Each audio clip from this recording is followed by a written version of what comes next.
Hi guys, so today I'm here at Louth Volkswagen with the Ford Fiesta EcoBoost ST-3. Now this one is a little bit different. It does have a stage 1 Revo map and a few other visual mods as well. So let's take a quick look around and then take it out for a drive to see how we get on with this very popular hot hatch. The Ford Fiesta ST-3 is a 1.6 litre turbocharged engine. Now this one comes with some extras such as the Maxim Design splitter and diffuser.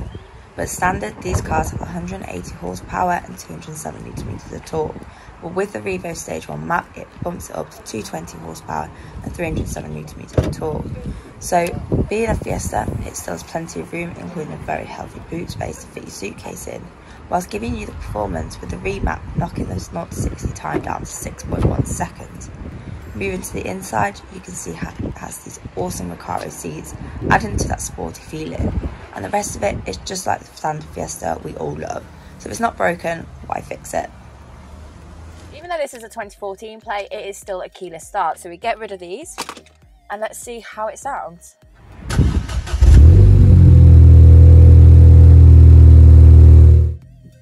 Pretty feisty. Now initially, all this dash area feels ginormous and a little bit unnecessary. So we'll see how quickly we do actually get used to it. But of course, 6-speed manual, best of it all. We all love a manual. So let's see how we go. I think because it's a 1.6, and it's hosting quite a bit of power for 1.6, it makes the engine quite zingy, so it does get up to speed very quickly and revs very quickly. Rev matching is possible as well. Heel toe, not so much. Now the ultimate test. Does the Revo Stage 1 make a difference?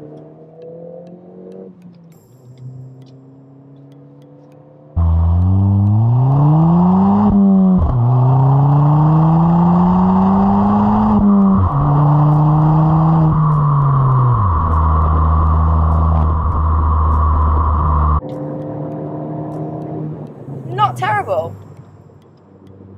So the Fiesta ST is known as a B-road car rather than straight line speed. Now, because of its handling capabilities and the way it's been set up, it does mean it gets around those corners in a very fun way, rather than 0 to 60 times, which is for this one 6.2 seconds. Although it still has a bit of a bite, and there's already another modified Ford Fiesta ST in front of us. Friends! I feel like a little bit of a chav, I'm not gonna lie. Okay, quick point. That's ST. We came next to him on the roundabout and I was going to go left, he was going right. He then decided to go the same way as me behind me, get right up my backside and overtake me. That's what I mean by chav cars.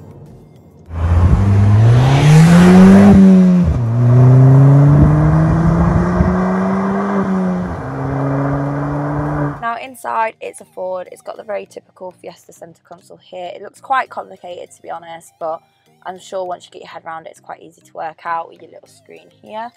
This one just has radio. There's no sat nav or anything, so it's just sort of your phone, aux, home, etc. You've got your climate control down here. There is heated seats, which is always a positive, and we can see the nice 6-speed manual here as well. Nice center place for the handbrake as well, and you've got USB and aux there. Now, dials are really clear to see. There's no speedometer though that I can find, so it does make things a little bit difficult because you're trying to read this analog version here. But overall, it's actually a really comfortable car to be in. It's quite easy and straightforward. There's just a few things with obviously Ford being like the quality of things can a little bit cheap. But all in all, not bad at all. Now, I don't know if you can quite hear on the inside, but it's quite a raspy exhaust.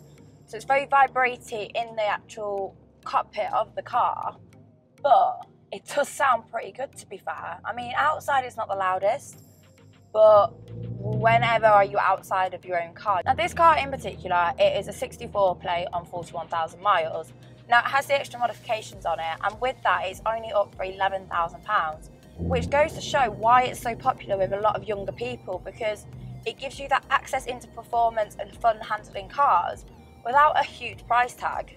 Now, further on from that, they have a lot of capability in terms of modifying. So, for For example, this one has the remap. It makes a huge difference on performance, with the standard being only 180 horsepower, jumping it all the way up to 220, and even torque, you gain nearly 100 more newton meters of torque. So there's a lot out there, and it's all fairly priced. You're not looking at some of these expensive, for example, Golf GTIs. If you want to modify them, and even just to buy one, it's a lot more expensive to start with.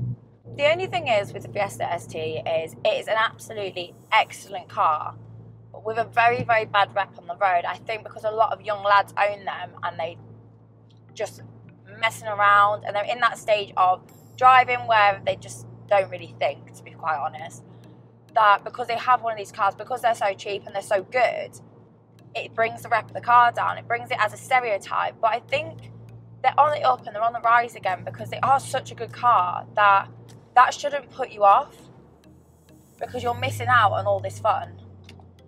The suspension is a little bit sort of jumpy on here. I don't know if you can tell on some of the bumpier roads. The car is taking it all in its stride. I mean, obviously suspension is going to be different because it is the ST version, so it's there for performance, and whenever you get any kind of performance suspension, you're going to lose that little bit of smoothness and a little bit of comfort. But with these Recaro seats, they're very snug, they're very comfy, so it kind of helps with the impact a little bit, shall we say. Now for cruising, the exhaust is a little bit drony. It doesn't really shut up, but it's nothing that isn't going to be deafening. It's not horrendous. I think because I'm driving with no music on, I can notice it a lot more, but as soon as you put the radio on, you're not going to tell.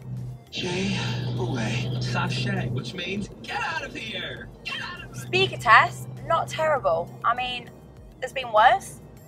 They're not the best for bass, but yeah, there is definitely worse.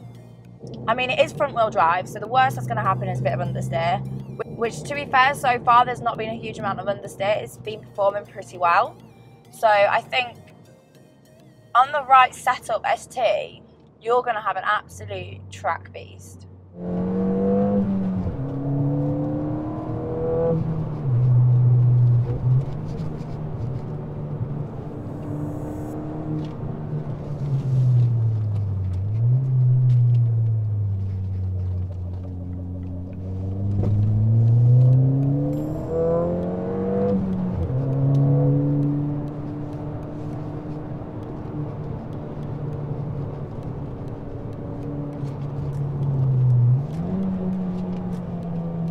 I think that's actually how you describe this car. It's just fun. It's that little bit naughty, that little bit performancey, but it's all so much fun.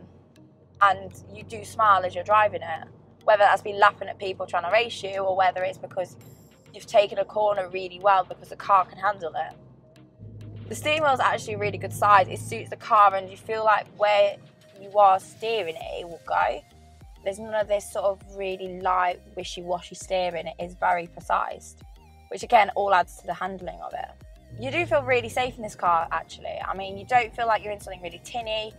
It feels very secure. The capabilities of the car make you feel safe as well. So I'm actually very impressed, and I can see the hype around these cars. I mean, I was always skeptical about them. I had the stereotype ideal in my head that it was just some idiot youths that would drive them around. But actually driving one and feeling how it handles, how it performs, I can see why they're so popular, and I can see why everyone wants one. Because I want one for track now. I feel like the yobbability in this car, new word there, is very entertaining. I mean, you can make it sort of go a little bit like from the turbo. You've got the very cool exhaust sound. You can rev match. You can sort of let loose a little bit. I mean, you can put your foot flat to the floor, and you're not, because the acceleration isn't too harsh, you're not going to be speeding or anything. You can have fun within the limits of the road. And I think for those, I think that's what makes it so versatile, because you can have it set up for a track and have it for that side of things, but you can also have it for fun on the roads while being safe and being within its limits. Having a little blast on the B roads it's so much fun, because you don't even have to break the speed limit. You don't have to go above 60. You can just allow the car to be zinging around these corners and having so much fun without being a dick. I'm very impressed on the B-Road capabilities. I think motorway driving, I'll get sick of the exhaust, but B-Road, smiles all round. The brakes on this model are quite firm. I think the standard brakes aren't quite sharp enough. They need a little bit more of a slam. But for a day-to-day road car, you can't really complain. They're pretty decent. You stop in plenty of time. The 6-speed gearbox in this car is really, really easy to use. It's very smooth. It slots into place perfectly and just suits the car. So when you are going for it a little bit, there's none of this missing gears. There's none of this sort of jiggling around it. It just goes straight into the gear you want it to. It's nice and straightforward. It is very low, but to be fair, British roads aren't the best, are they? They're a little bit bumpy as it is, so the car's on an uphill battle. It is quite a head turner, to be fair. Just driving through the town, a lot of people turn to look at you, and I think because they're quite a popular car, it's quite noisy. It looks actually really nice, especially with the subtle modifications that are on this visually. So it is quite attention grabbing, actually. I think they're very popular. People like them a lot. Again, it makes it so popular to younger people or people on a budget because you're actually out driving and having a lot more fun than a lot of these more expensive cars for half the price. And I don't think you can argue with that. So, to conclude my Ford Fiesta ST-3 EcoBoost review, bit of a mouthful. But again, this is a modified version. I've not driven a standard one, so I can't compare them between the two. But as a modified version, so much fun. So if you want something that's cheap to run, it's cheap to buy, endless opportunities and possibilities with the modifications. It'll be a weapon on track, it's a weapon on the roads. This is a car for you, and I think you can't really fault anything. There's little bits and pieces like the cheap dash and sort of it being a little bit drony, but when you look at the cons and the pros massively outweigh them, and it is just a fantastic car, and I can see why they are one of the most popular hot hatches. So I can't really say much more to that because it has really impressed me. Again, I was under the stereotype of everyone else that they're a chavs car. They are a little bit, but the performance outweighs the stereotype, and people need to put Ford Fiestas back on the map as a performance car rather than a chavs.